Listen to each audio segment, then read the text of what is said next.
In a time when much of Europe was still waking from the shadows of the Dark Ages, a land of light and learning flourished in the heart of Iberia. Andalus, a place where scholars, artists, and philosophers came together, and knowledge bloomed like a desert rose.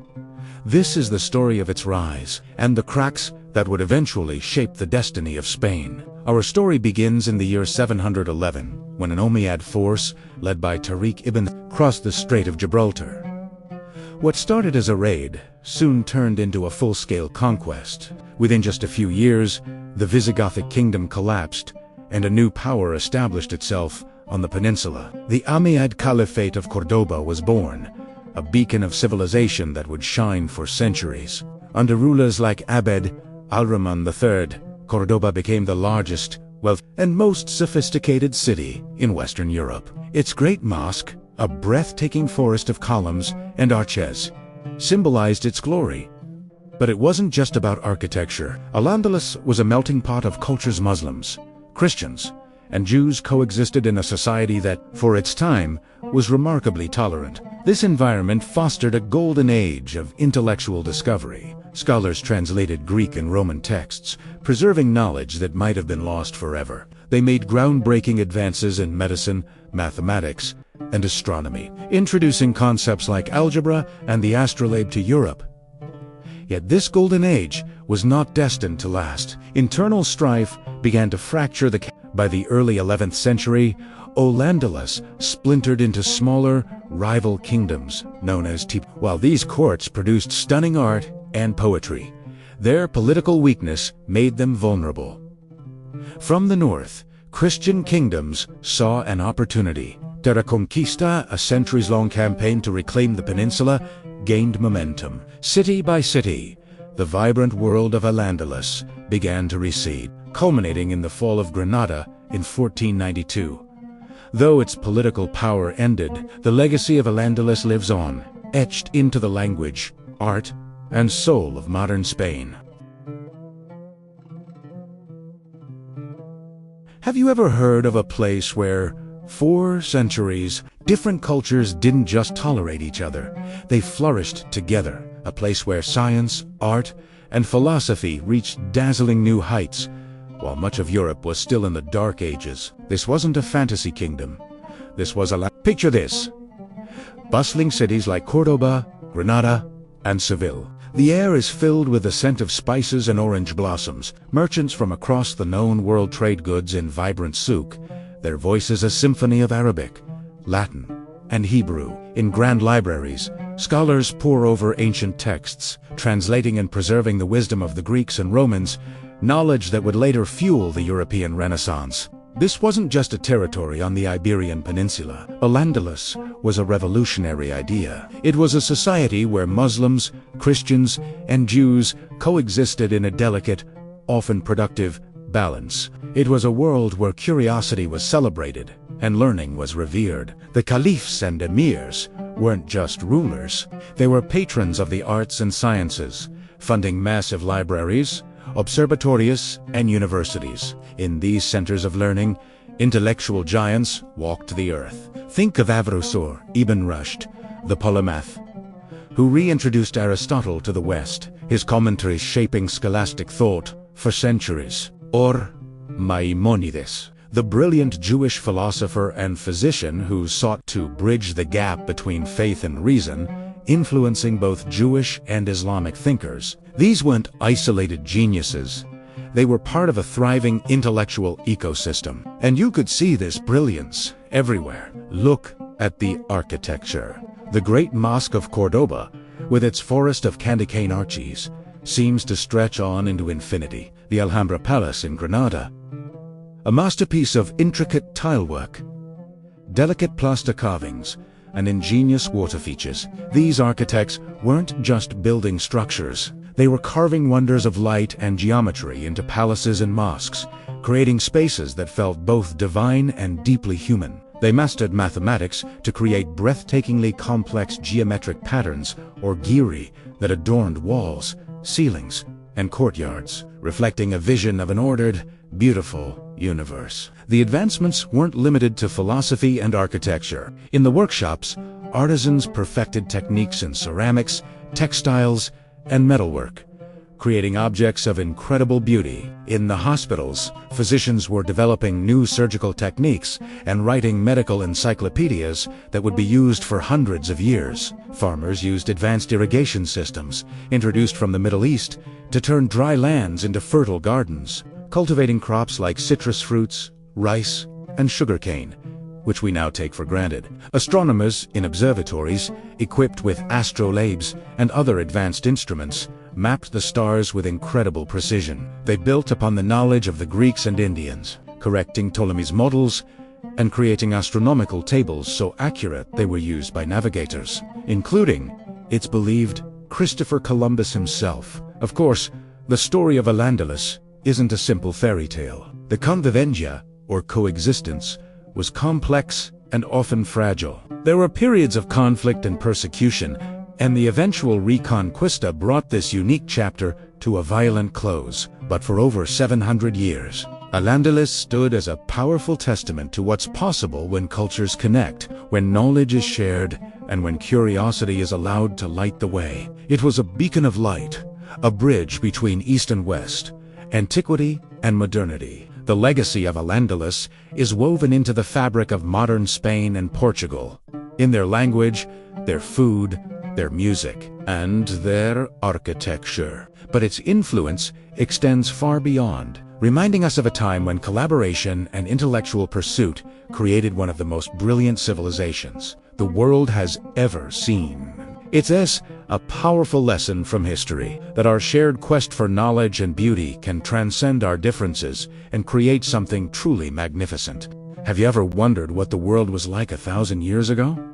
Forget what you think you know about the Dark Ages. Today, we're journeying back to a time and place that was anything but dark. We're going to Al-Andalus, the heart of Islamic Spain, a realm of dazzling light, profound knowledge, and breathtaking beauty. Imagine walking through the streets of Cordoba in the 10th century. This wasn't just a city, it was the largest, most cultured metropolis in Europe, while London and Paris were little more than muddy towns.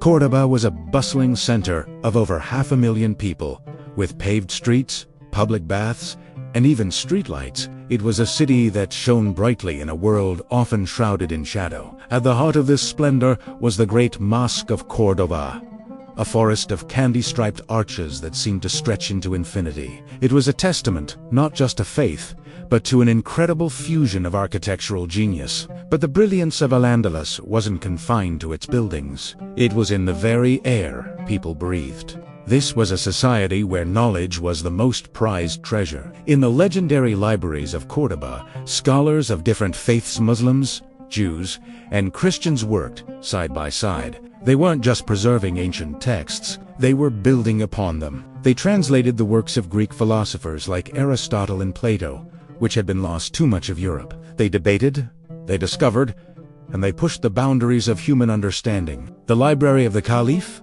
Al-Hakam II, was said to contain over 400,000 books, an astronomical number at a time when a single monastery in Europe might have only a few hundred. This intellectual curiosity wasn't just for the elite. Education was widespread. Universities, or madrasas, flourished, teaching everything from theology to botany. Think about that for a moment. While much of the world was focused on sheer survival, Al-Andalus was building a society based on learning and critical thinking.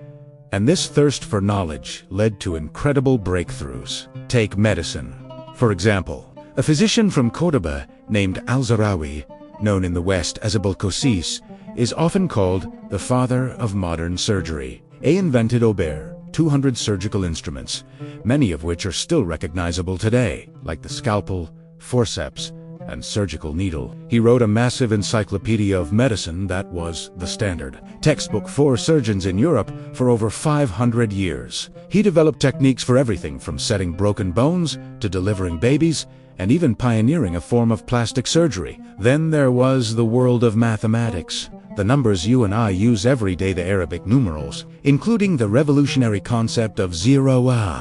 Introduced to Europe through This wasn't just a convenient new way to write numbers. It was a conceptual leap that unlocked complex calculations, algebra, and trigonometry. Without it, the Renaissance and the scientific revolution might have looked very different. Look up at the night sky. The astronomers of Al-Andalus were doing the same, but with far more sophisticated tools than their European contemporaries. Men like Al-Zarqali or Arzashil built advanced intricate devices that were like analog computers for the stars. They charted celestial movements with astonishing accuracy, correcting the ancient Greek models and creating tables so precise they were used by navigators for centuries to come, including, it's believed, by Christopher Columbus himself. And it wasn't just science and philosophy. Art and culture thrived. The intricate geometric tilework, the flowing calligraphy, and the delicate arches you see in palaces like the Alhambra in Granada are a testament to an aesthetic that valued complexity, harmony, and beauty. This wasn't just decoration. It was mathematics made visible, philosophy carved in stone. Musicians developed new instruments and poetic forms that would influence the troubadours of France and the folk songs of Spain. The agriculture of Al-Andalus was also revolutionary. Engineers built sophisticated irrigation systems, aqueducts, and water wheels, turning arid land into lush gardens and productive farms. They introduced new crops from the east: oranges, lemons, artichokes, spinach, and sugarcane, forever changing the landscape and the cuisine of the Mediterranean. They wrote detailed agricultural manuals, treating farming as a science. So, how did this extraordinary society come to be? It began in the 8th century with the arrival of the Umayyads, a dynasty fleeing from Damascus. They brought with them the rich cultural heritage of the Islamic world and fused it with the existing Visigothic and Roman traditions of the Iberian Peninsula. This created a unique cultural melting pot, a society defined by what historians call convivent. For long periods, people of different faiths lived together, collaborated, and competed, creating a dynamic tension that fueled innovation. Of course, it wasn't a perfect utopia. There were periods of conflict, tension, and intolerance. But for centuries, Al-Andalus represented a powerful alternative to the feudal order dominating the rest of Europe. It was a world connected by trade and ideas.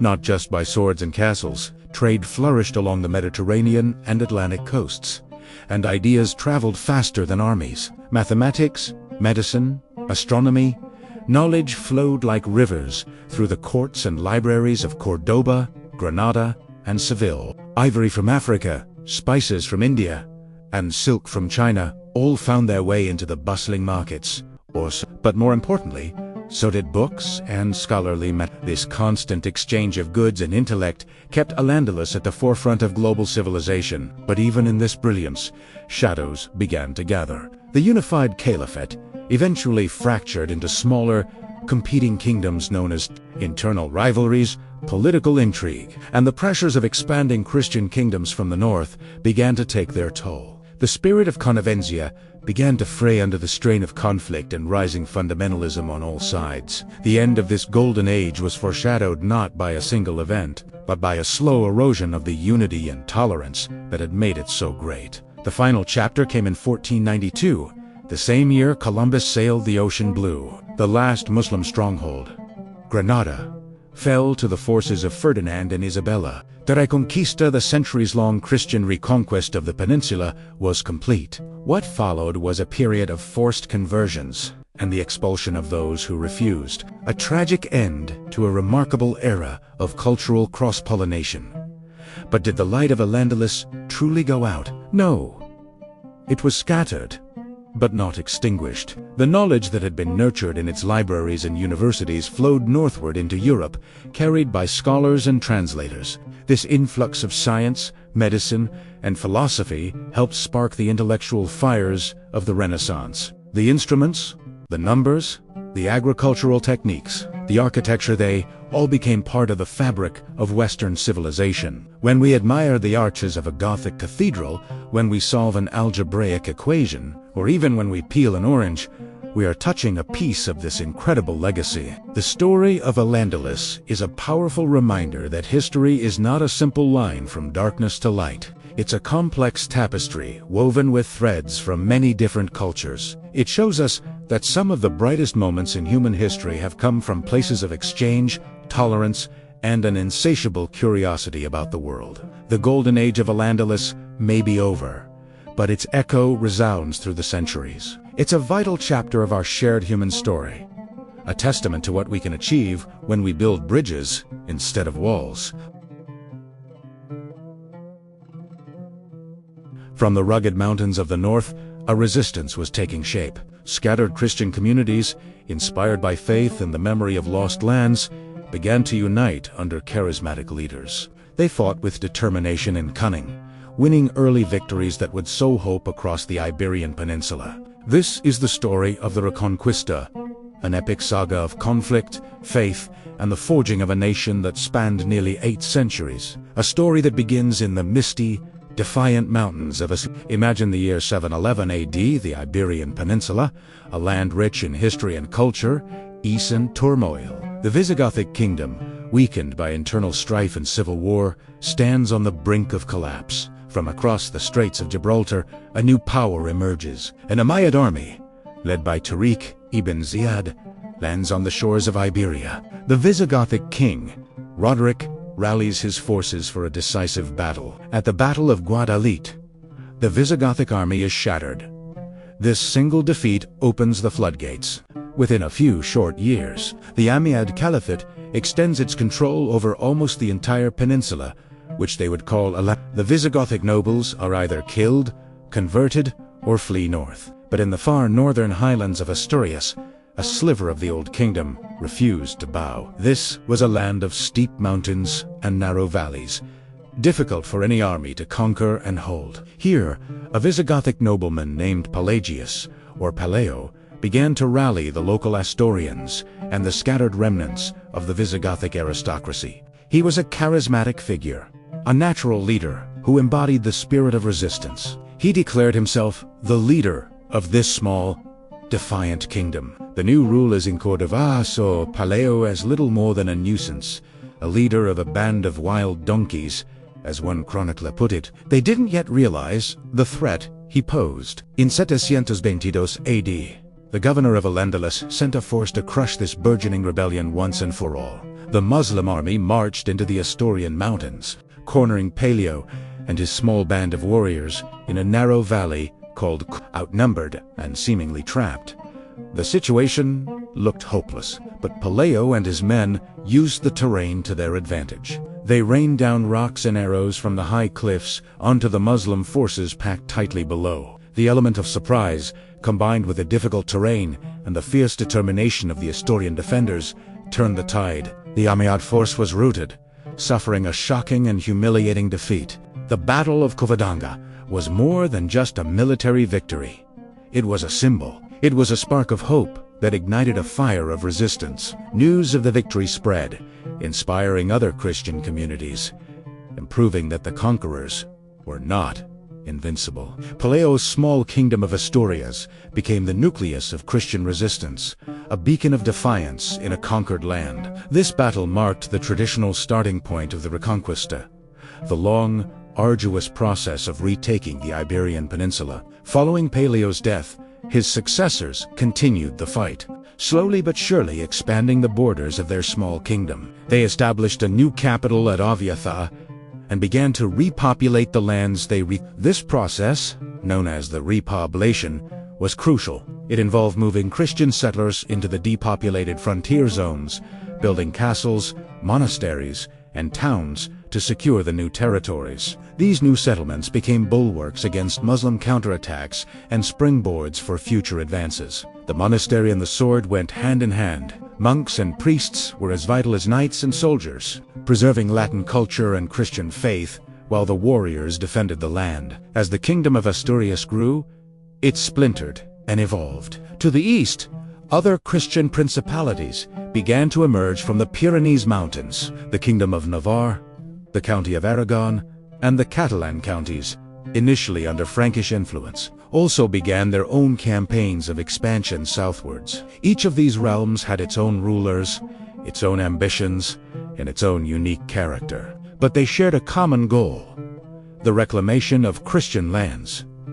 The political landscape was complex and Christian kingdoms fought against Muslim typhus, but they also fought against each other. Alliances were frequently made and broken, sometimes even crossing religious lines. Christian kings would at times ally with Muslim emirs against a common rival, be it Christian or Muslim. It was an age of pragmatism as much as piety. By the 10th century, the momentum had truly shifted. The mighty Caliphate of Cordoba, once the center of learning, art, and power in Europe, began to fracture due to internal divisions. In 1031, the Caliphate collapsed entirely, breaking apart into numerous, smaller, independent states known as This fragmentation was a golden opportunity for the Christian kingdoms of the north. They exploited the rivalries between the Tifa kings, demanding heavy tributes, known as parias, in exchange for peace or military assistance. This influx of gold fueled the economies of the Christian kingdoms, allowing them to build larger armies and more formidable castles. The Reconquista entered a new, more aggressive phase. One of the most legendary figures of this era was Rodrigo Diaz de, better known as El Cid, a Castilian nobleman and brilliant military commander. His story is a perfect example of the complex loyalties of the time. Exiled by his own king, Alfonso VI of Castile, El Cid became a mercenary leader, fighting for both Christian and Muslim rulers. He eventually conquered the city of Valencia for himself, carving out his own personal kingdom. El Cid's life, immortalized in Spain's national epic poem Il Cantar de mi Cid, became a symbol of Castilian martial prowess and honor, a warrior hero fighting for faith and glory. The 11th and 12th centuries saw major Christian advances. In 1085, King Alfonso VI of Castile captured the strategically vital city of Toledo, the former Visigothic capital. This was a massive psychological and strategic blow to The fall of Toledo was so alarming that the Tifa kings appealed for help from North Africa, inviting powerful warrior dynasties, the Almoravids, and later the Almorads, into the peninsula. These zealous newcomers temporarily halted the Christian advance, reuniting Muslim Spain and pushing back the Christian frontiers. But their harsh rule also alienated many local Muslims, and their hold on power would ultimately prove temporary. The tide of the Reconquista had turned, and it could not be stopped for long. The decisive turning point came in 1212 at the Battle of Los Navas de. In a rare display of unity, the armies of Castile, Aragon, and Navarre, joined by knights from across Europe, came together to face the massive Almohad army. Pope Innocent III had declared it a crusade, promising spiritual rewards to those who fought. The resulting Christian victory was overwhelming and catastrophic for the Almohads. Their power in Iberia was broken forever. In the decades that followed, the Christian kingdoms swept south. Ferdinand III of Castile conquered Cordoba in 1236 and Seville in 1248. Two of the greatest cities of James I of Aragon conquered the Balearic Islands and Valencia. By the mid-13th century, only the small emirate of Granada in the far south remained under Muslim rule. For the next 250 years, the Emirate of Granada survived as a tributary state to the Kingdom of Castile. It was a period of relative stalemate, a frontier culture where trade and conflict coexisted. The magnificent Alhambra Palace in Granada stands today as a breathtaking testament to the final flowering of Islamic art and architecture in Spain.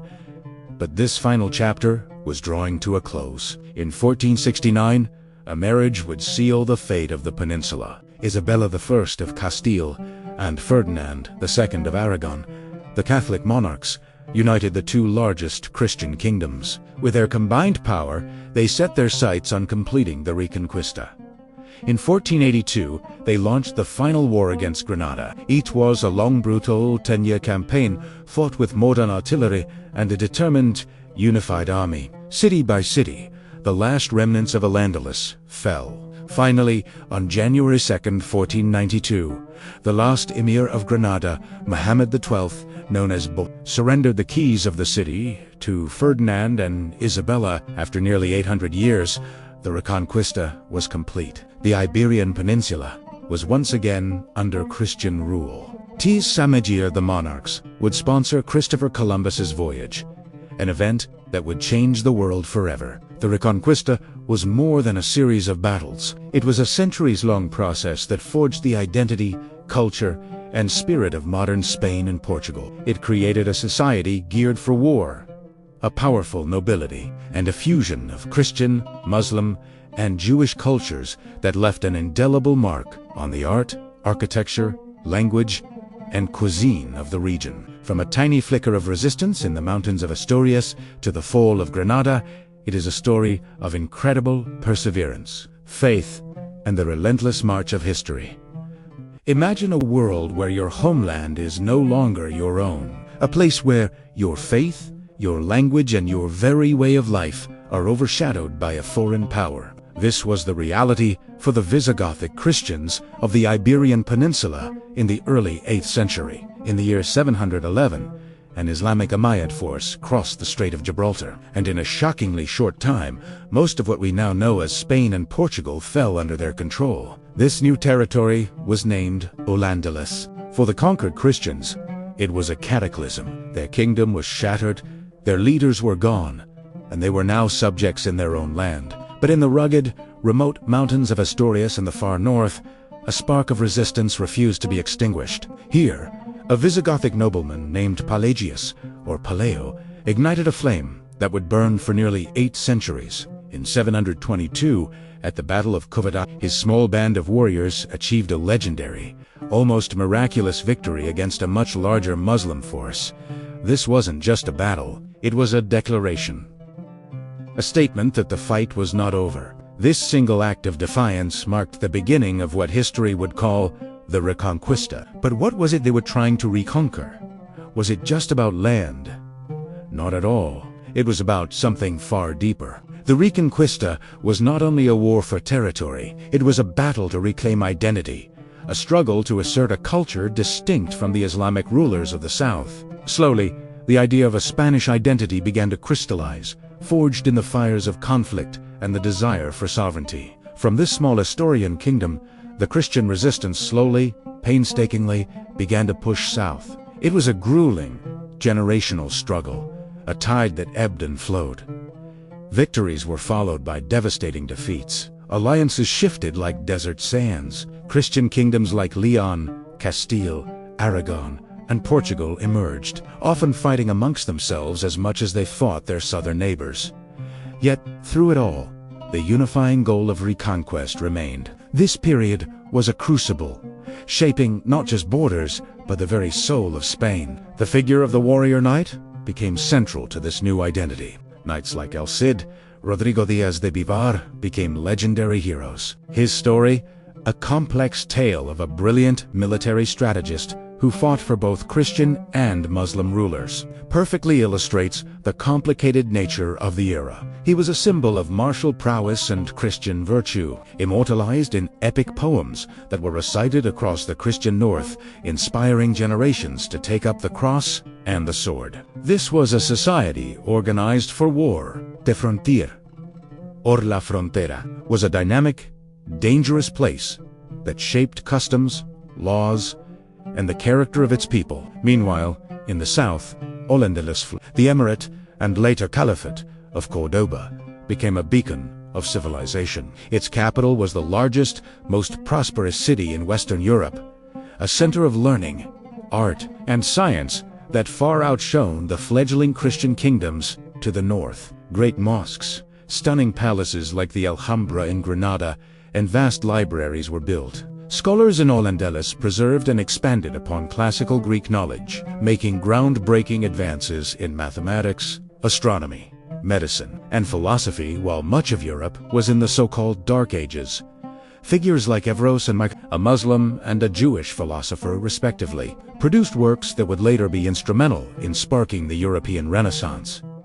This cultural brilliance created a complex dynamic. While the Christian North defined itself in opposition to the South, there was also undeniable interaction. Trade flowed, ideas were exchanged, and art and architectural styles bled into one another. The Mozarabs, Christians living under Muslim rule, developed a unique hybrid culture. Similarly, the Mudayyar style, a beautiful architectural fusion created by Muslims living in reconquered Christian lands, can still be seen all over Spain today. It's a physical reminder that this long conflict was also a period of profound cultural exchange. The turning point of the Reconquista came in the 13th century. In 1212, at the Battle of Las Navas a grand coalition of Christian armies from Castile, Aragon, and Navarre, blessed by the Pope as a crusade, won a decisive, crushing victory over the Almohad forces of the south. The aftermath was swift. The great cities of Al-Andalus fell one by one. Córdoba in 1236, Valencia in 1238, and Seville, the jewel of the south, in 1248. The centuries-long push south had turned into an unstoppable tide. By the end of the 13th century, only one Muslim state remained on the Iberian Peninsula, the Emirate of Granada, tucked away in the mountains of southern Andalusia. Granada was a vassal state, paying tribute to the powerful kingdom of Castile. For 2 more centuries, it survived, a final, beautiful remnant of its magnificent Alhambra Palace stands as a testament to this final chapter, a breathtaking masterpiece of Islamic art and architecture, a paradise on earth built on the edge of oblivion. The final act of this epic drama began in 1469, with a marriage that would change the course of history. Isabella I of Castile and Ferdinand II of Aragon, the Catholic monarchs, united their powerful kingdoms. Their marriage created a unified Christian Spain with the strength and the will to complete the Reconquista. They turned their combined might towards Granada, the last holdout. The Granada War was a 10-year siege, a grueling campaign that systematically choked the life out of the emirate. Finally, on January 2, 1492, the last Muslim ruler, Muhammad XII, known as surrendered the keys to the city. Legend tells of him looking back at his lost city from a mountain pass, weeping for what was lost. The Reconquista was complete. After 781 years, the entire Iberian Peninsula was under Christian rule. But 1492 was not just an end. It was a radical, new beginning. In the same year, the Catholic monarchs issued the Alhambra Decree, ordering all Jews to convert to Christianity or be expelled from Spain. A few months later, they sponsored the voyage of an Italian sailor named Christopher Columbus, who sailed west and stumbled upon a new world, launching the Spanish Empire in the age of global exploration. The crusading spirit, the religious fervor, and the military ambition forged over centuries of Reconquista were now unleashed upon the Americas. The legacy of the Reconquista is monumental and complex. It created the modern nations of Spain and Portugal. It forged a powerful, unified Spanish identity, inextricably linked to the Catholic faith and a militaristic worldview. This identity would fuel the Spanish Golden Age and the creation of a vast global empire. But it also came at a great cost. The vibrant, multicultural society of Al-Andalus was extinguished. The forced conversions and expulsions of Jews and Muslims created a legacy of intolerance. The end of the Reconquista marked the beginning of a new era of religious uniformity, enforced by the Spanish Inquisition. Looking back, the Reconquista is more than a list of battles and dates. It is a sweeping saga of faith, identity, and conflict. It is a story of resistance that began in a mountain cave and ended with the conquest of an empire. It shaped the language, the art, the music, and the very soul of a nation. It is the story of how a small group's determination to their land ultimately reshaped not just the Iberian Peninsula, but the entire world.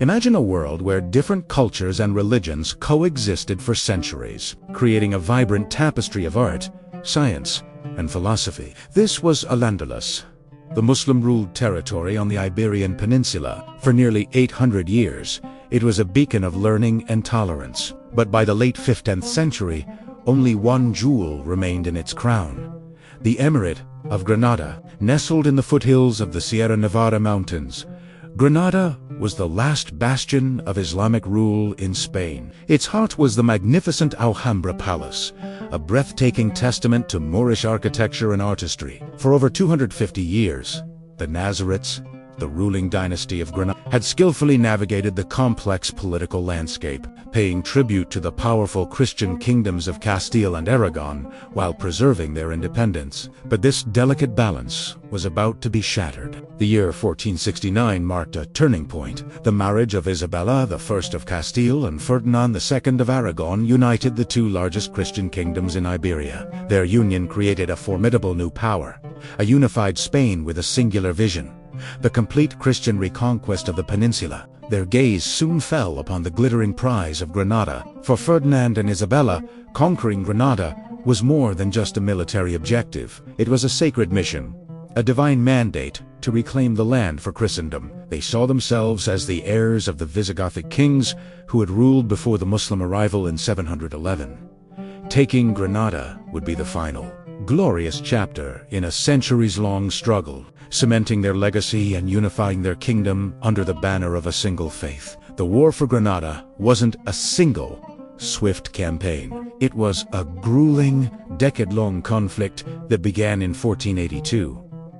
The Catholic monarchs employed a methodical and brutal strategy. Instead of launching a direct assault on the heavily fortified city of Granada, they systematically conquered the surrounding towns and fortresses. Each victory tightened the noose, cutting off Granada's supply lines and isolating it from potential allies in North Africa. The Spanish forces utilized the latest military technology of the era. Their powerful artillery, a novelty in siege warfare, could pulverize stone walls that had stood for centuries. They built roads to move their troops and cannons, and their armies were well organized and disciplined. The war was also a war of attrition, a slow, grinding process of wearing down the enemy's resources and morale. They burned crops, destroyed villages, and instilled a sense of hopelessness among the Muslim population. Inside Granada, the situation was dire. The emirate was plagued by internal divisions and civil war. A bitter power struggle raged between the ruling emir,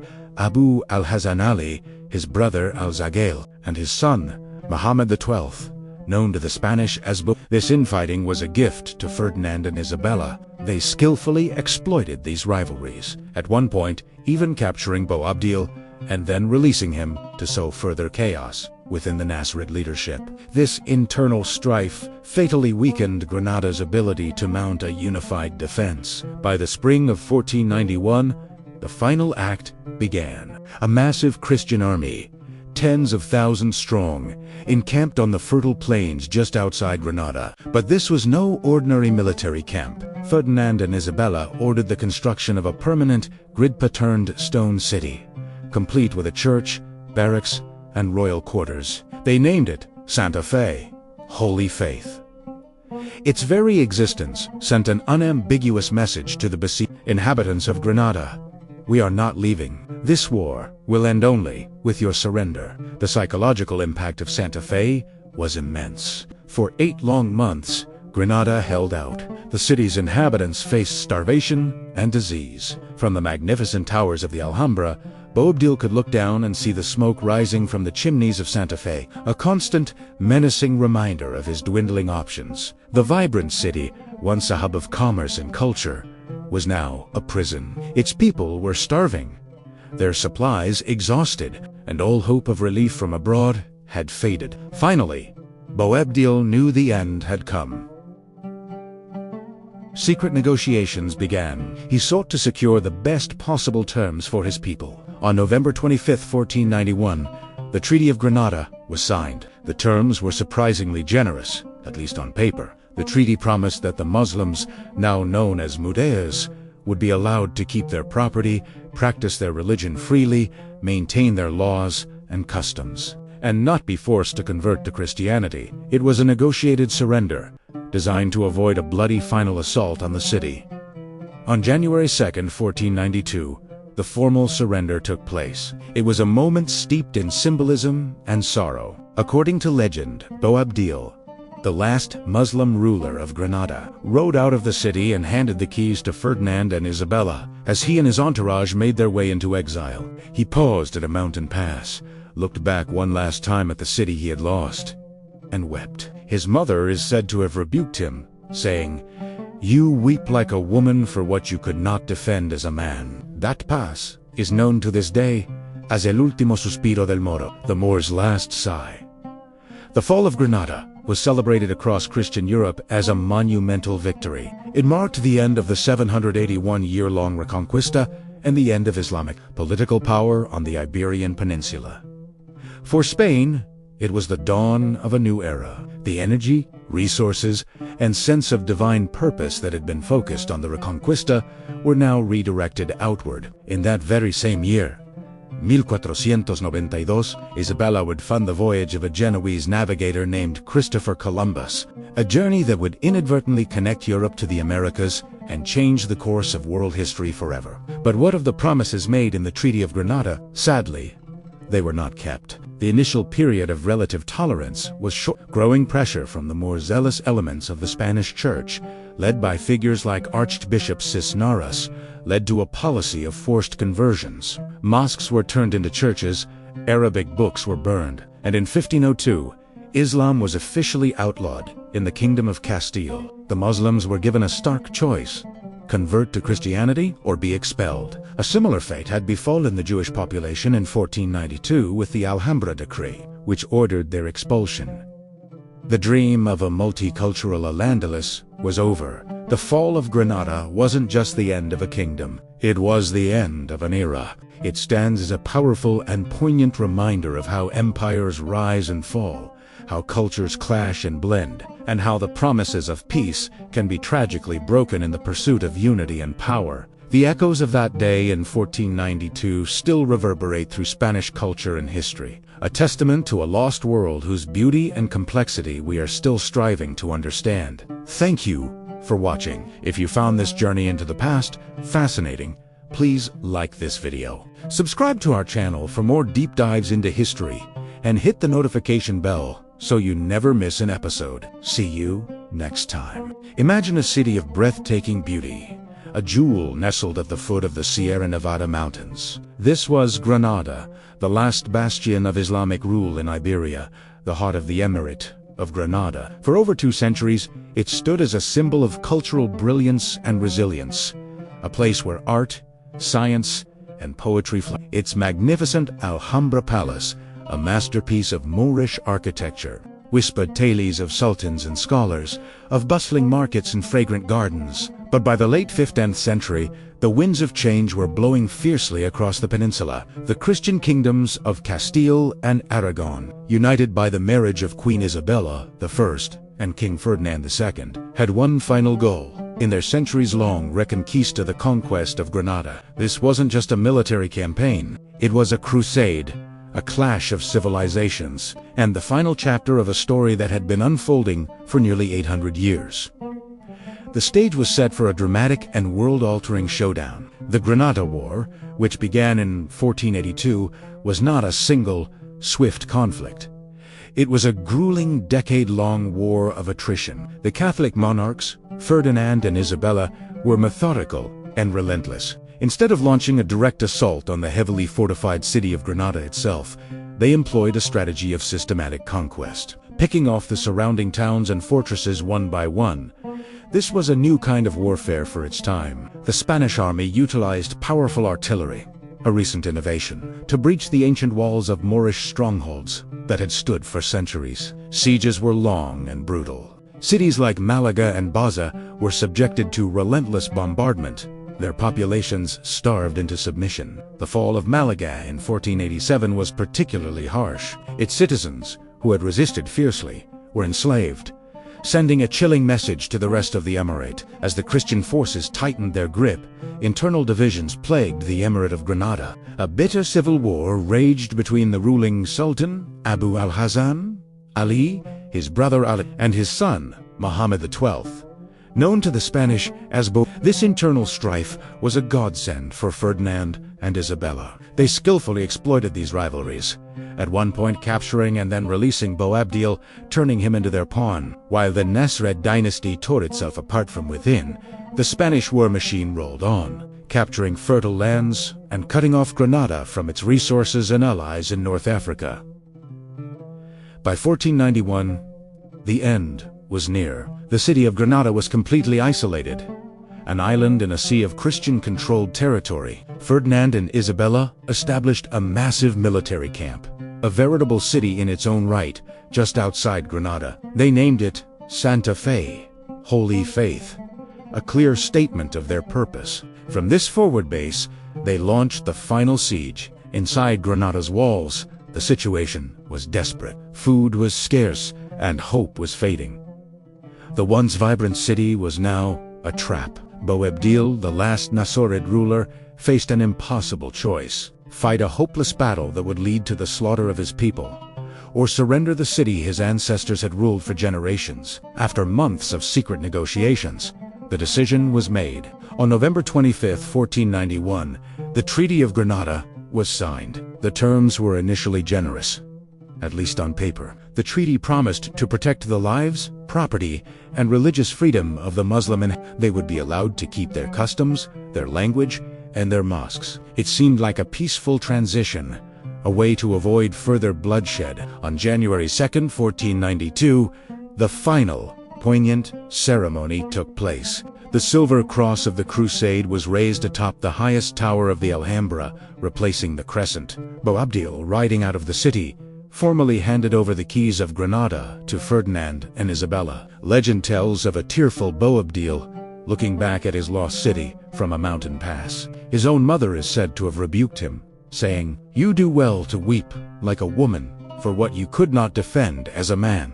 That spot is still known today as the last sigh of the Moor. The fall of Granada marked the end of the Reconquista, a moment of immense triumph for Christian Spain. Bells pealed in celebration across Europe. But for the Muslims, and soon the Jews of Spain, it was the beginning of a dark new era. The promises of the Treaty of Granada were quickly broken. In 1492, the same year Granada fell, the Alhambra Decree was issued, ordering all Jews to either convert to Christianity or be expelled from Spain. A few years later, facing forced conversions and increasing persecution, the Muslim population, now known as also found their religious freedoms eroded.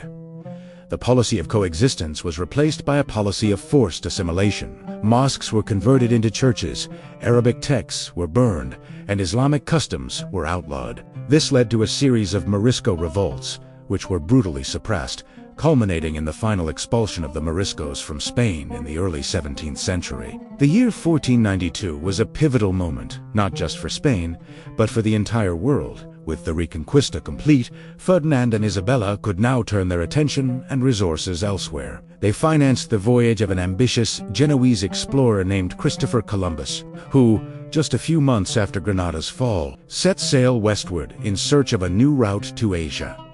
His accidental discovery of the Americas would unleash the age of European exploration and colonialism, catapulting Spain into the position of a global superpower. The fall of Granada, therefore, was not just an end, but also a beginning. It was the end of nearly 8 centuries of Islamic presence in Iberia, the end of a unique cultural synthesis known as the echoes of Granada's loss reverberated through generations, shaping politics, culture, and the collective memory of a people caught between conquest and coexistence. The Alhambra still stands today, a breathtaking monument to a lost world. It serves as a reminder of the complex, often tragic, history of this land, a history of magnificent achievement and devastating loss, of golden ages and their dramatic conclusions. The story of Granada is a powerful lesson in how the end of one chapter in history so often sets the stage for the next, with consequences that ripple across the globe for centuries to come.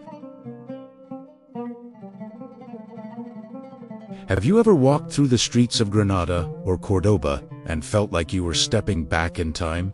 The intricate arches, the vibrant mosaics, the scent of orange blossoms, it's a sensory experience that tells a story of a Spain forged in the crucible of faith, conquest, and coexistence. This is the story of the Reconquista, a period spanning nearly 800 years that didn't just reshape a peninsula, but created a culture unlike any other. It's often painted as a simple tale of Christian reconquest against Muslim rule, but the reality is so much more complex, a tapestry woven with threads of brilliant collaboration and brutal conflict.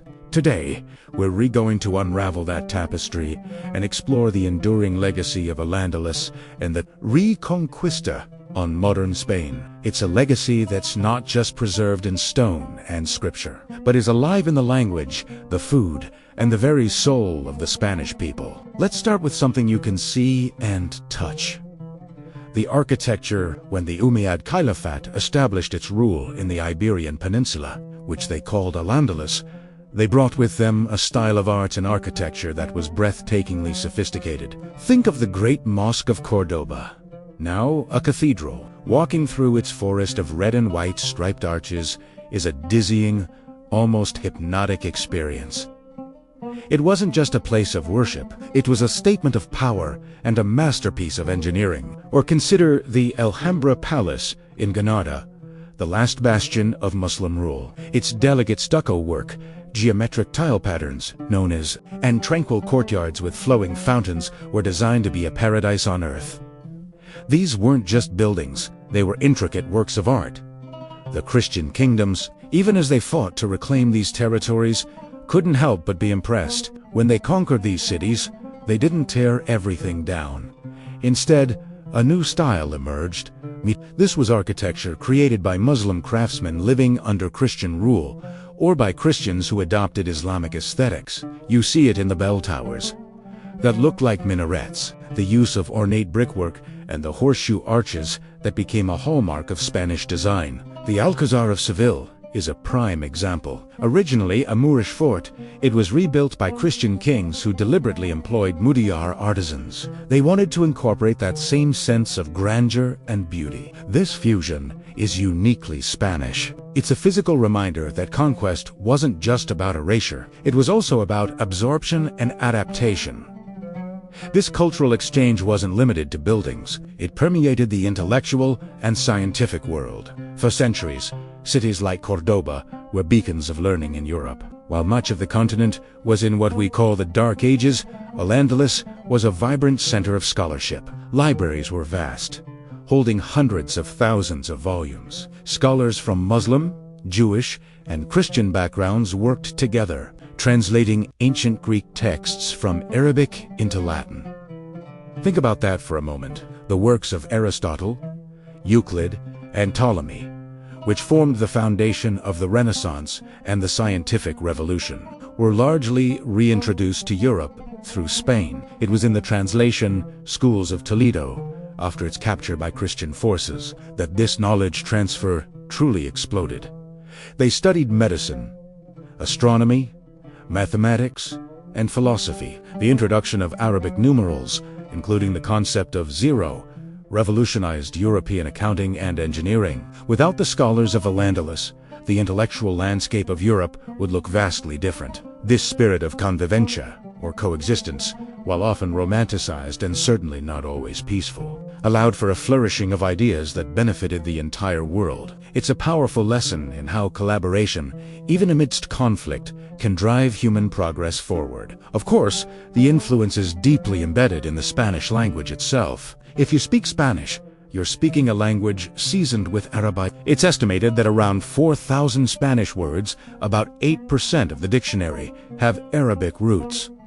Listen to the words. Words starting with al, like almohada for pillow, alfombra for carpet, or alcalde, formaggio aire, often come from Arabic. It makes sense, as al is the definite article, the in Arabic.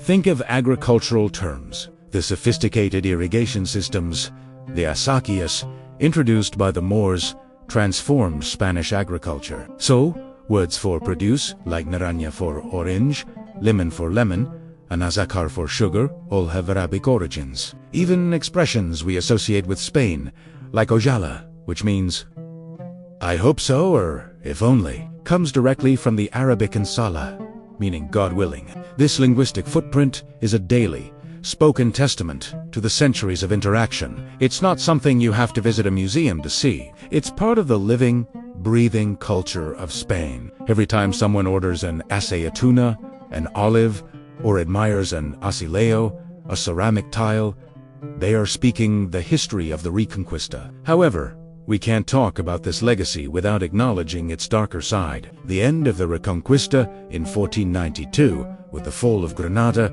was not the beginning of a harmonious, unified Spain for all its inhabitants. Same year, the Catholic monarchs, Ferdinand and Isabella, issued the Alhambra decree, ordering the expulsion of all practicing Jews from their kingdoms. It was a brutal act of religious intolerance. Jews, who had been an integral part of the peninsula's intellectual and economic life for centuries, were forced to convert to Catholicism, becoming conversos or flee. Many who converted were still viewed with suspicion and persecuted by the Spanish Inquisition, which was established to enforce religious orthodoxy. A similar fate awaited the Muslims. After an initial period of promised tolerance, pressures to convert mounted. Uprisings were crushed, and in the early 17th century, the Moriscos, descendants of Muslims who had converted to Christianity, were also systematically expelled. These expulsions were a demographic and cultural catastrophe. Spain lost hundreds of thousands of its most skilled artisans, merchants, and farmers. It was a brain drain on a massive scale, and it scarred the cultural landscape, creating a society defined by religious purity at a terrible human cost. The rich, pluralistic society of Andalus was dismantled in the name of a monolithic Catholic identity. This part of the story, the intolerance and persecution, is as much a part of the Reconquista's legacy as the beautiful architecture and intellectual achievements. So, what does this all mean for Spain today? The legacy is a complex, sometimes contradictory, inheritance. On one hand, there is immense pride in the unique cultural fusion, the music of flamenco, with its passionate cries and intricate rhythms, has deep roots in the folk traditions of the various cultures that lived in Andalusia, including the Roma, Moors, and Jews. The cuisine is a delicious mix of Roman, Visigothic, and Arab influences, with ingredients like saffron, rice, and almonds playing a central role. Festivals across southern Spain celebrate this Moorish and Christian history. On the other hand, it's a history that Spain is still grappling with. The narrative of the Reconquista has been used by different political ideologies over the centuries, sometimes to promote a triumphalist Catholic nationalism, and other times to call for a more inclusive understanding of Spanish identity. It raises questions that are still relevant today. What does it mean to be Spanish? How does a nation reconcile with the glorious and the painful parts of its past? The story of the Reconquista teaches us that cultures are not static. They blend, they clash, and they transform one another. Spain is a powerful example of this truth. It is a nation built on the interplay of faith and knowledge, conquest and coexistence, expulsion and absorption. Its history is a reminder that the past is never truly past. It echoes in the arches of its cathedrals, the words on its people's tongues, and the complex identity of a nation forever shaped by its 800-year-long chapter of conflict and creation. Have you ever stood in the heart of Andalusia, looked up at the intricate arches of the great mosque of Córdoba, or wandered through the stunning courtyards of the Alhambra in Granada, and wondered how this came to be? How did this unique, breathtaking fusion of European and Islamic art flourish on the Iberian Peninsula? Today, we're embarking on a journey back in time, over 1,000 years, to explore the rise and fall of one of history's most fascinating and complex civilizations. This isn't just a story of conquerors and kings. It's a story of poets, scientists, architects, and everyday people whose lives created a vibrant culture that shaped Spain, Europe, and the world in ways we still feel today. Our story begins in the year 711. The Visigothic kingdom, which had ruled Iberia for centuries, was weakened by internal conflict. From across the Strait of Gibraltar, a new power was emerging. An army of Arabs and Berbers, led by Tariq ibn Ziyad, crossed the strait, landing at a place that would forever bear his name. Jabal Tariq, or the Mountain of Tariq, what we now call Their initial raid quickly turned into a full-scale conquest. Within just a few years, they had swept across the peninsula, establishing Islamic rule and christening their new territory Al-Andalus. But this wasn't just a military takeover. It was the beginning of a new chapter.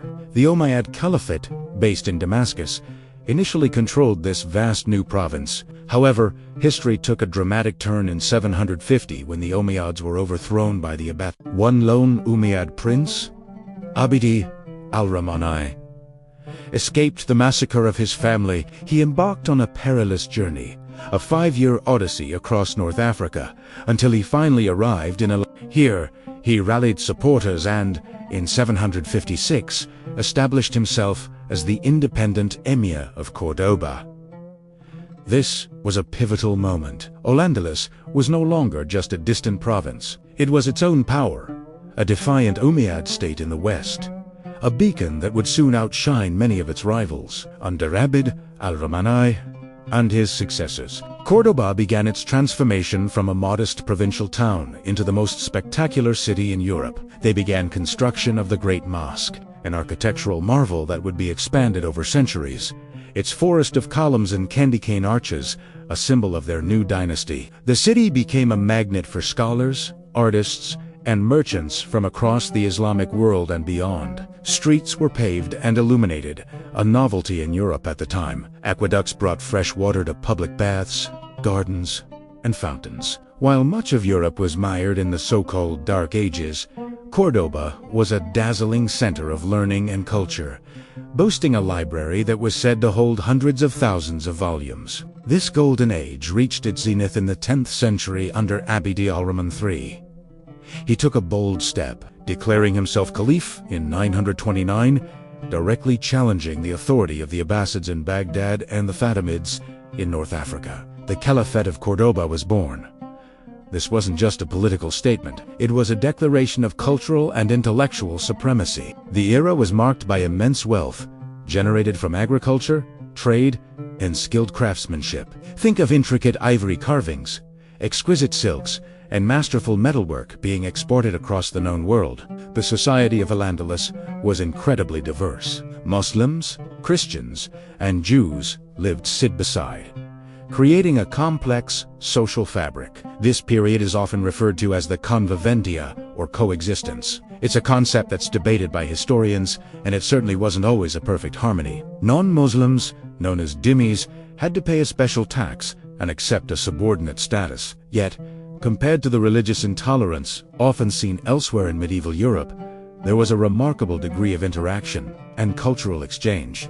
Jewish and Christian communities flourished, contributing significantly to the intellectual and economic life of the Caliphate. Scholars from all three faiths worked together in the great libraries, translating ancient Greek texts from Arabic into Latin, reintroducing the works of Aristotle, Euclid, and Ptolemy to a Europe that had largely forgotten them. This transmission of knowledge would later fuel the Renaissance. But as with all great empires, the golden age of the Caliphate of Cordoba was not to last. Internal strife and political fragmentation began to tear it apart. After the death of the powerful ruler Al-Mansur in the early 11th century, the Caliphate crumbled. In 1031, it officially dissolved, splintering into numerous smaller, independent kingdoms known as Tifa. Cities like Seville, Granada, Toledo, and Zaragoza became centers of their own lavish courts. While politically weak and often fighting amongst themselves, these Tifa kingdoms experienced a cultural bloom,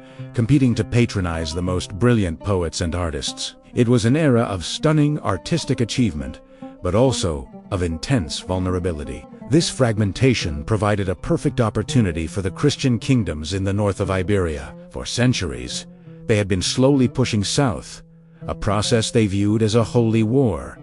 The Reconquista, or the fall of the Caliphate, accelerated their advance. In 1085, a major turning point occurred when King Alfonso VI of Castile captured the historically significant city of Toledo. The loss of Toledo sent shockwaves through the Muslim world. Fearing total collapse, the Taifa kings made a fateful decision. They called for help from a new, formidable power in North Africa. The Almoravids were a dynasty of austere, zealous Berber warriors. They crossed into Spain, defeated the Castilians, and halted the Christian advance. But they didn't just stop there. They saw the Tifa kings as decadent and lax in their faith. One by one, they deposed the Tifa rulers and united Al-Andalus under their own strict rule. the Convivencia era was strained as their more rigid interpretation of Islam was imposed. They were soon replaced by another North African dynasty, the Almohads, who were even more fundamentalist. The Almohads made Seville their capital and for a time managed to push back the Christian forces, building great monuments like the Giralda Tower. However, the tide of the Reconquista was irreversible. The Christian kingdoms of Castile, Aragon, and Portugal were growing stronger and more unified. The decisive battle came in 1212. At Las Navas de Tolosa, a combined Christian army won a crushing victory over the Almohads, a blow from which they never recovered. The Almohad Empire crumbled, and the Reconquista surged forward with unstoppable momentum. Córdoba, the former heart of the Caliphate, fell in 1236. Seville fell in 1248. Within a few decades, nearly all of Al-Andalus was under Christian control. Only one small pocket of Muslim rule remained. The Emirate of Granada, nestled against the Sierra Nevada mountains. The Nasrid dynasty managed to hold on for another 250 years. They were clever diplomats, often paying tribute to the powerful Kingdom of Castile to maintain their independence. And it is era, in this final chapter of Al-Andalus, that one of the world's greatest architectural treasures was completed. The Alhambra, this palace fortress, is the ultimate expression of Nasrid art, a masterpiece of delicate stucco work, vibrant tile mosaics, and tranquil courtyards that seem to whisper stories of its last soul. It was a final, brilliant flame before the darkness. By the late 15th century, the political landscape had changed dramatically. The marriage of Isabella I of Castile and Ferdinand II of Aragon united the two largest Christian kingdoms in Spain. Their ambition was to create a unified Catholic Spain. The small emirate of Granada was the final piece of the puzzle. In 1491, after a long siege, the last Nasrid ruler, Muhammad, known to the Spanish as Boabdil, surrendered the city. The story goes that as he looked back at Granada one last time, he wept. His mother is said to have told him, "Do not weep like a woman for what you could not defend like a man." The spot is still known today as the Moor's Last Sigh. On January 2nd, 1492, Ferdinand and Isabella entered Granada in triumph. The Reconquista was complete. But the story of Al-Andalus doesn't end there. That same year, the new monarchs issued the Alhambra decree, ordering all Jews to either convert to Catholicism or be expelled from Spain. A decade later, a similar edict was issued for Muslims. While many converted, becoming known as Moriscos, they were viewed with suspicion. Over the next century, they faced increasing persecution, culminating in their final expulsion in the early 1600 segundos. The dream of a multicultural Al-Andalus was officially over, replaced by the vision of a religiously uniform Spain. The legacy of Al-Andalus, however, proved impossible to erase. It lives on in the architecture of southern Spain, in 1,000 words of Arabic origin in the Spanish language, like Alcazar from Alcázar, or a seat from Az. It's in the music of flamenco, with its echoes of Arabic melodies. It's in the agricultural techniques, the irrigation systems, and the crops, like oranges and saffron, that they introduced. The knowledge they preserved and expanded in mathematics, medicine, and astronomy laid crucial groundwork for Europe's scientific revolution. Today, the memory of Al-Andalus informs debates about identity, migration, and the relationship between faith and power. It reminds us that history is never just the past, lives in the streets we walk, the languages we speak, and the stories we tell. The story of Al-Andalus is a powerful testament to the heights of human achievement, a cautionary tale of division and intolerance, and a timeless lesson in the beautiful, complex, and often painful ways that cultures can clash, coexist, and create something new. Ever feel like history is just a bunch of dusty old books? Well, what if I told you about a time and place where science, poetry, and art exploded with color, creating a society centuries ahead of its time? Welcome to Al-Andalus, the name for Muslim-ruled Spain, a chapter of history that still whispers to us today. For nearly 800 years, from the 8th to the 15th century, this corner of Europe was a dazzling beacon of civilization, while much of the continent was in the so-called Dark Ages. Cities like Cordoba, Seville, and Granada were vibrant hubs of learning and culture. Picture this. Cordoba, in the 10th century, was the largest city in Europe, with paved streets, streetlights, and over 70 libraries. Can you even imagine? It was a place where scholars from different faiths, Muslims, Jews, and Christians often worked translating ancient Greek texts and making groundbreaking discoveries in medicine, mathematics, and astronomy. They gave us advancements like the astrolabe for navigation, surgical instruments that are still recognizable, and agricultural techniques that transformed the landscape. They introduced new crops like oranges, lemons, and sugarcane to Europe. And the art, just look at the mesmerizing geometric patterns of the Alhambra in Granada or the Grand Mosque Cathedral of Cordoba. This wasn't just decoration, it was mathematics turned into breathtaking beauty, a philosophy etched in stone and tile. The spirit of Andalus also sang through its music and poetry, influencing the flamenco rhythms and lyrical traditions that Spain is famous for today. But, like all golden ages, it couldn't last forever. Internal conflicts and external pressures eventually led to its decline and fall, culminating in the surrender of Granada in 1492. The era of convivencia, or coexistence, frayed and then broke, a somber lesson in the challenges of maintaining a multicultural society. Yet, the legacy was sealed. The knowledge preserved and created in Al-Andalus flowed north, helping to fuel the European Renaissance. Al-Andalus endures not as a kingdom, but as a testament to human aspiration, creativity, and the delicate balance between cultures. Its story is a reminder that brilliance and fragility often walk hand in hand, and that the echoes of history continue to shape the present. Thanks for joining me on this journey back in time.